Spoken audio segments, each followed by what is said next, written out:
the Philippines remains interested in acquiring the F-16 Block 7072. That was the line that quietly slipped into defense reporting this week. Almost casual, almost routine. But if you pause for a second and really think about it, it's not routine at all. Because here's the real question. What does it mean when a country that once mothballed its air force is now openly talking about one of the most advanced Western fighters in production? That's not a shopping decision. That's a signal. And Manila knows exactly who's listening. A few days ago, defense officials reiterated that the Philippines is still open to acquiring the F-16 Fighting Falcon Block 7072, the most modern variant of a jet that has defined Western air power for decades. Not secondhand surplus, not hand-me-downs. The real thing. Brand new. It's hard not to pause at that. I remember when the Philippine Air Force barely had credible fighter coverage. In 2005, the last F-5s were retired. For years, the country had no true supersonic intercept capability. Imagine being an archipelagic state sitting astride one of the busiest and most contested maritime corridors in the world and having no fighters. That wasn't ancient history. That was this century.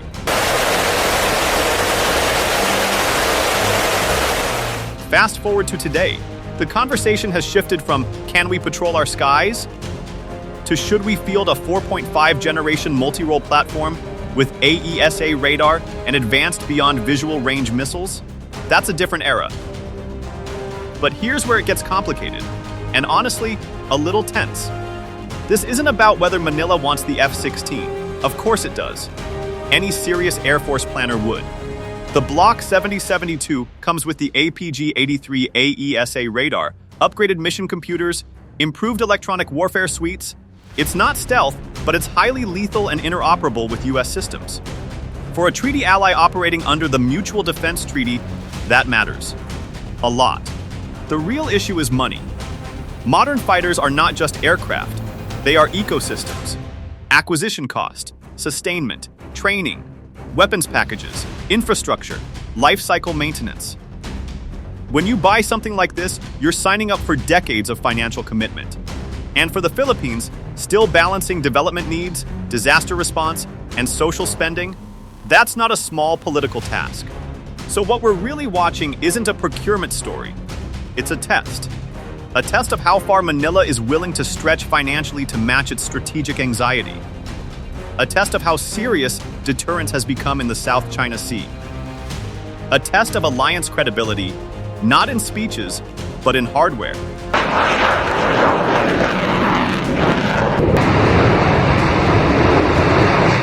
Because here's the uncomfortable truth. Deterrence that exists only on paper doesn't deter anyone. If you're facing gray zone pressure, maritime coercion, and an expanding regional military footprint across the water, you eventually reach a moment where patrol aircraft and Coast Guard cutters aren't enough. You need air superiority, or at least the credible ability to contest it. And that's where the F-16 enters the story. It's not about prestige. It's not about symbolism. It's about whether Philippine airspace remains something others can probe, or something they have to respect. Still, the domestic debate is real. The price tag will invite criticism. Some will argue the funds are better spent on ships, or drones, or disaster resilience. And they're not wrong to ask those questions. Fighter jets don't fill potholes. They don't lower food prices. But national security is one of those things you only truly value when it's tested. And Manila seems increasingly aware that the regional environment is not getting calmer. It's getting sharper, more structured, less forgiving. So when officials say they remain open to acquiring the F-16 Block 7072, that phrasing is careful, almost understated. But beneath it is something louder. The Philippines is no longer thinking like a country hoping to stay out of great power competition. It's thinking like a country preparing to survive inside it.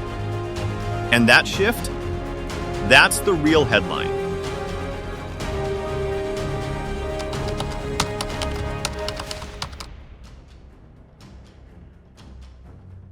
Let's call it what it is.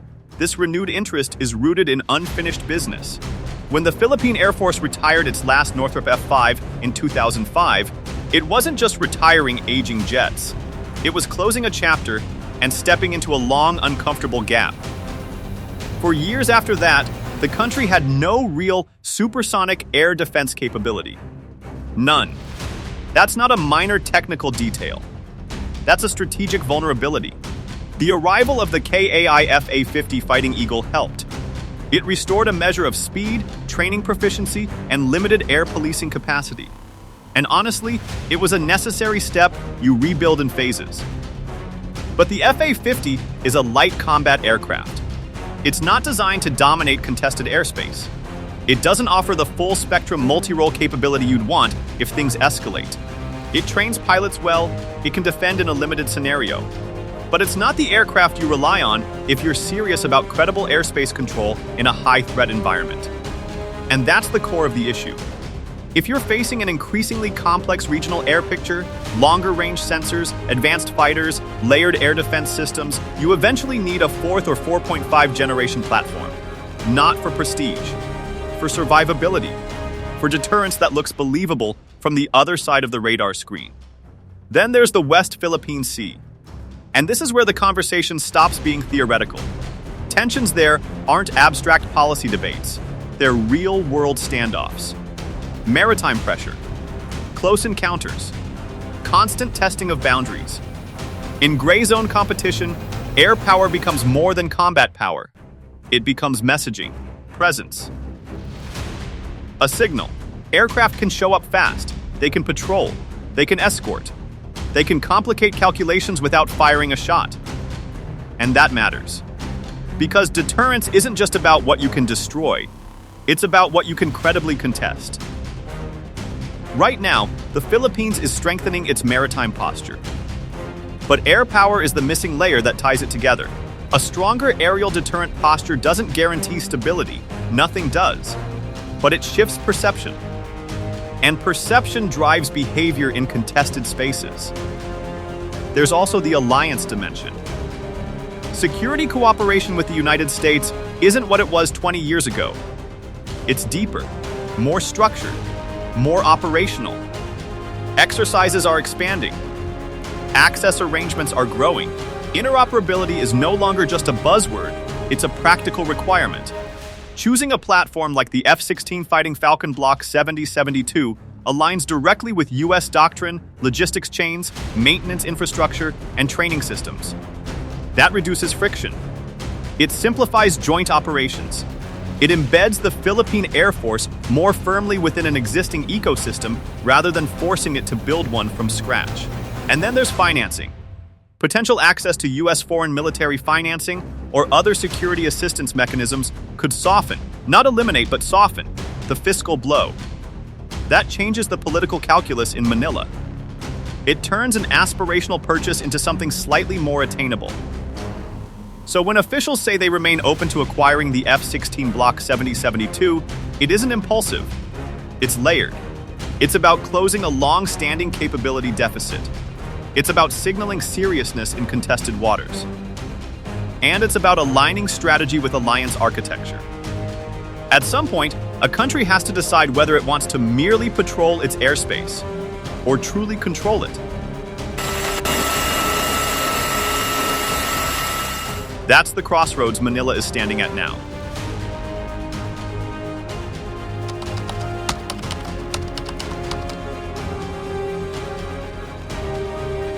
So what exactly is Manila looking at here? What's actually on the table? Because when people hear F-16, they sometimes picture an old Cold War jet screaming over the desert in grainy footage. That's not this version.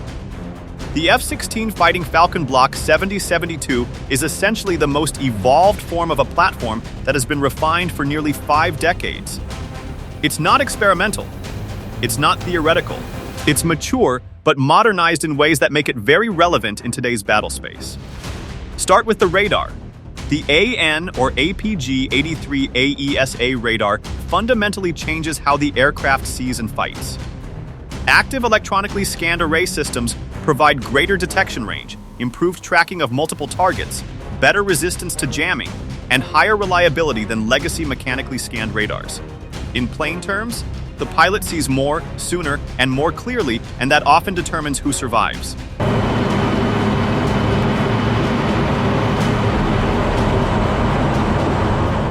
Then there's the electronic warfare suite. In an era where airspace is saturated with sensors and missiles, survivability depends on your ability to detect, jam, decoy, and outmaneuver threats. The Block 7072 configuration integrates modern defensive systems designed for contested environments, not just air policing missions. And connectivity matters just as much as raw performance. With Link 16 data links, the aircraft can plug directly into allied networks. That means real-time data sharing with other aircraft, ships, and ground stations. It's not just about flying fast. It's about fighting as part of a networked force. For a treaty ally operating alongside U.S. forces, that interoperability isn't optional. It's fundamental. There's also the service life factor. The Block 70 or 72 airframe is rated for up to 12,000 flight hours. That's decades of operational use if managed properly. For a country making a major capital investment, longevity matters. You're not buying something for a short window. You're building a generation of air power around it. Now look at the package reportedly discussed. 20 aircraft. That's not symbolic. That's a squadron-level capability with real operational weight. Enough to sustain rotations, training cycles, and maintenance downtime without collapsing readiness. But the aircraft themselves are only part of it. Any serious acquisition includes pilot training, ground crew development, logistics pipelines, spare parts, and long-term sustainment support. Infrastructure upgrades would be required. Hangars, maintenance facilities, simulator systems, possibly even the development of technical or research components tied to the program. It becomes an ecosystem, not just a delivery of jets on a runway. And here's where the comparative edge becomes clear. The F-16 is not a prototype. It's one of the most combat-tested fighters in modern history. It has flown in multiple theaters, under different operators, across decades of evolving threat environments. There's institutional knowledge baked into it. Tactics, maintenance procedures, upgrade pathways, they already exist. The global user base is massive. That matters more than people think. When dozens of air forces operate the same platform, supply chains stabilize. Spare parts availability improves. Training exchanges become easier. Lessons learned circulate faster. You're not alone in figuring it out. And perhaps most importantly, delivery timelines. Developmental aircraft often promise future capability, but require years of testing, refinement, and budget adjustments. The Block 70 or 72 is in production. It's real. It can be delivered on a defined schedule. For a country trying to close a capability gap, time is not a small variable. So when Manila signals interest, it's not browsing casually. It's evaluating a platform that checks multiple boxes at once: credible deterrence, alliance integration, logistical sustainability, and relatively predictable timelines. The question isn't whether the aircraft is capable. It is. The real question, as always, is whether the Philippines is ready to commit to what that capability truly requires over the long term.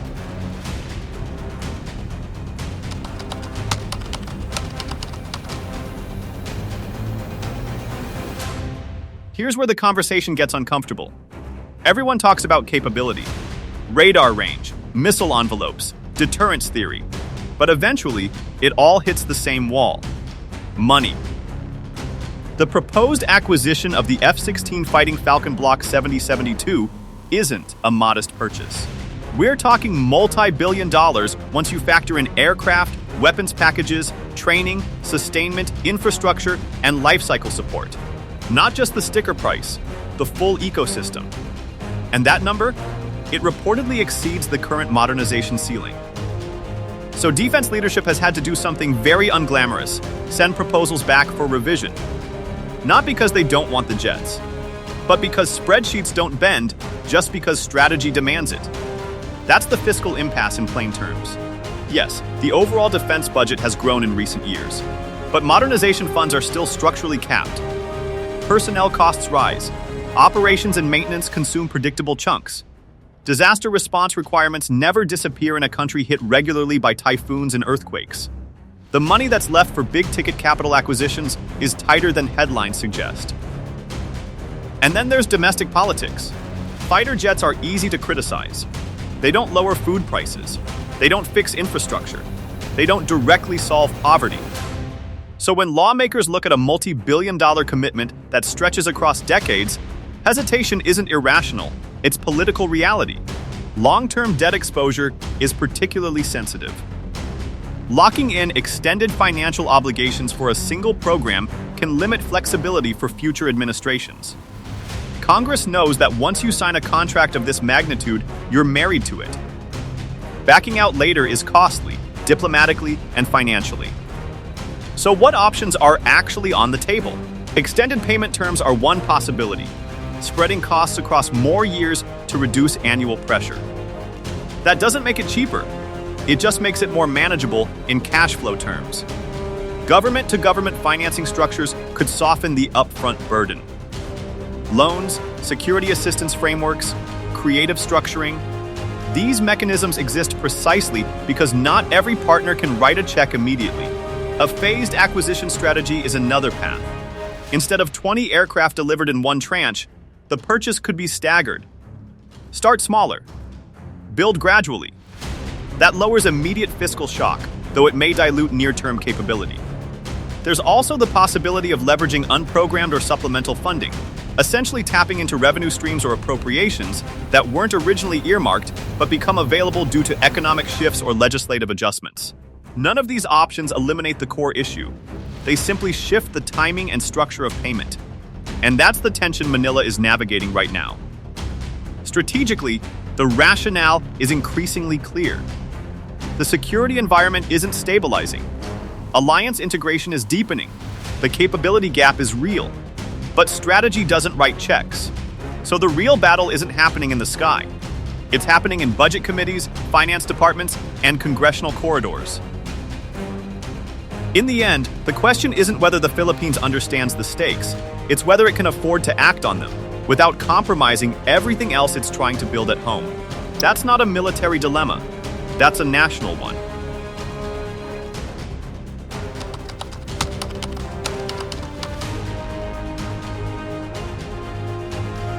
Let's not pretend this is a one-horse race. Manila may be signaling continued interest in the F-16 Fighting Falcon Block 7072, but defense procurement at this level is never emotional. It's comparative.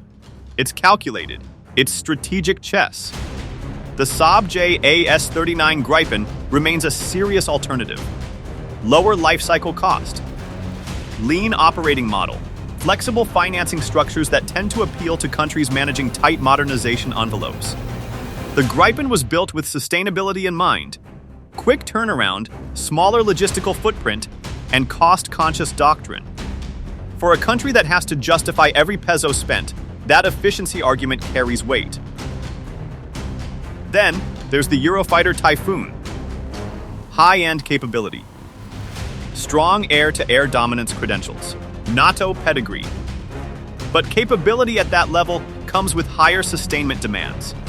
It's a powerful aircraft, no debate there, yet the long-term maintenance and operational cost profile is heavier. Manila would have to decide whether that upper-tier performance aligns with its threat environment or stretches its budget beyond comfort. And then the forward-looking option, the KAIK F-21 Borame. Still emerging, still maturing, but strategically interesting. There's industrial partnership potential here. Technology exposure. The possibility of deeper defense industrial cooperation with South Korea. It's less battle-proven than the F-16 or Typhoon, which introduces developmental risk, but it also offers future-facing architecture that may evolve significantly over time. So yes, the F-16 is viable, but it's not automatic. Manila is weighing cost curves, delivery timelines, sustainment realities, and geopolitical alignment all at once.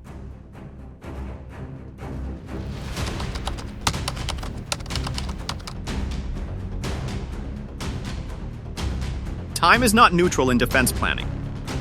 Continued delays in acquiring a full-spectrum multi-role fighter erode signaling capacity. Not dramatically, not overnight, but steadily.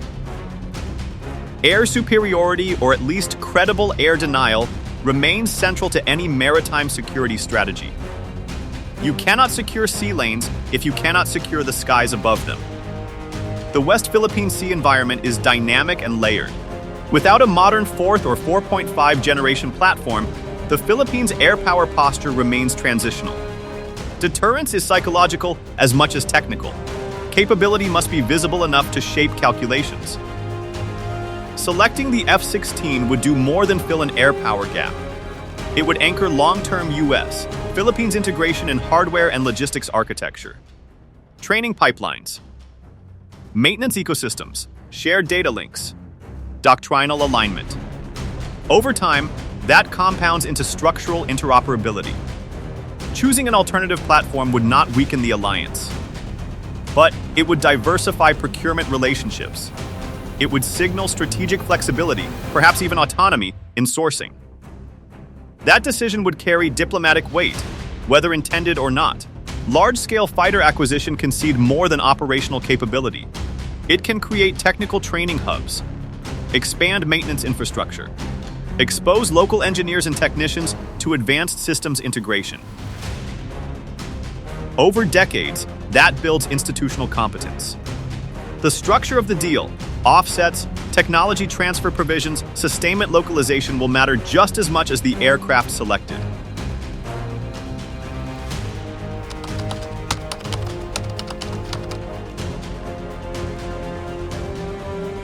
First, congressional modernization appropriations. If funding trajectories shift upward in a sustained way, procurement momentum becomes real.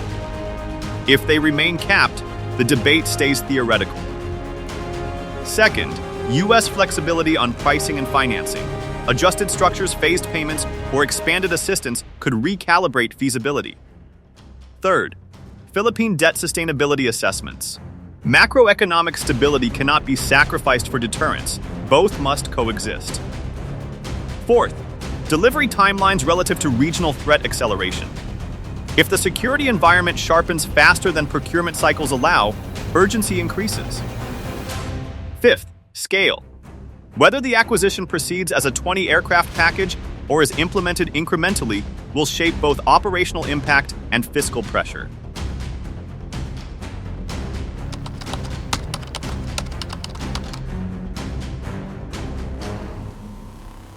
The Philippines' continued signaling toward F-16 acquisition reflects strategic clarity paired with fiscal hesitation.